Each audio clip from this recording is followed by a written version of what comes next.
श्रीगणेशाय नमः। श्रीगणेशाय नमः। श्रीसरस्वत्यै नमः। श्रीसरस्वत्यै नमः। श्रीपादवल्लभ श्रीपादवल्लभ नरसिंह सरस्वती नरसिंह सरस्वती श्रीगुरुदत्तात्रेयाय नमः। श्रीगुरुदत्तात्रेयाय नमः। श्रीगणपति सच्चिदानंद सद्गुरुभ्यो नमः। श्रीगणपति सच्चिदानंद सद्गुरुभ्यो नमः। श्रीनरहरितीर्थयतीश्वराय नमः। श्रीनरहरितीर्थयतीश्वराय नमः। असतो मा सद्गमय असतो मा सद्गमय तमसो मा ज्योतिर्गमय तमसो मा ज्योतिर्गमय मृत्योर्मा अमृतंगमय मृत्योर्मा अमृतंगमय। ॐ शान्ति शान्ति शान्तिः। ॐ शान्ति शान्ति शान्तिः। वाराणस्यावक्रतुण्ड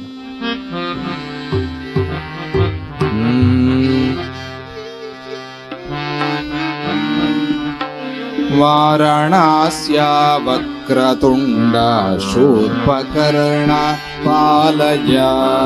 वाराणस्यावक्रतुण्ड शूर्पकर्ण पालय। हेरम्बाचारुहास सर्पसूत्र पालय। हेरम्बाचारुहास सर्पसूत्र पालय। वाराणस्यावक्रतुण्ड शूर्पकर्ण पालय। वाराणस्यावक्रतुण्ड शूर्पकर्ण पालय।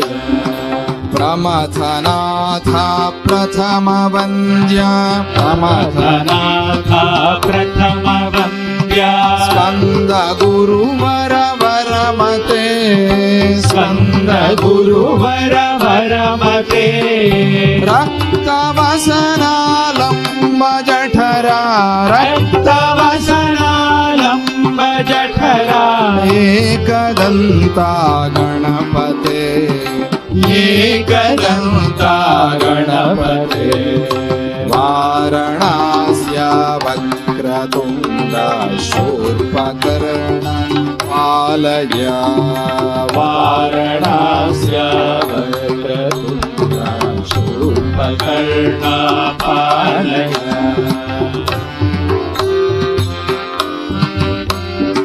क्षिप्रवरदा अर्कलसना क्षिप्रवरदा अर्कलसना प्रश्न गणपति नामका प्रश्न गणपति नामका योग सुगमा विघ्नहरणा योग सुगमा विघ्नहरणा सर्वलोक विनायक सर्वलोक विनायक। वाराणस्यावक्रतुण्ड शूर्पकर्ण पालय। वाराणस्यावक्रतुण्ड शूर्पकर्ण पालय। आकुवाहन पत्र पूजित आकुवाहन पत्र पूजित सिद्धि बुद्धि प्रदायक सिद्धि बुद्धि प्रदायक गणपते सच्चिदानंद गणपते सच्चिदानंद सुमुख विकट पालय। सुमुख विकट पालय। वाराणस्यावक्रतुण्ड शूर्पकर्ण पालय। वाराणस्यावक्रतुण्ड शूर्पकर्ण पालय। हेरम्बाचारुहास सर्पसूत्र पालय। हेरम्बाचारुहास सर्पसूत्र पालय।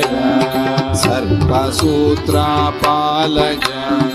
सर्वसूत्र पालय गणपते पालय गणपते पालय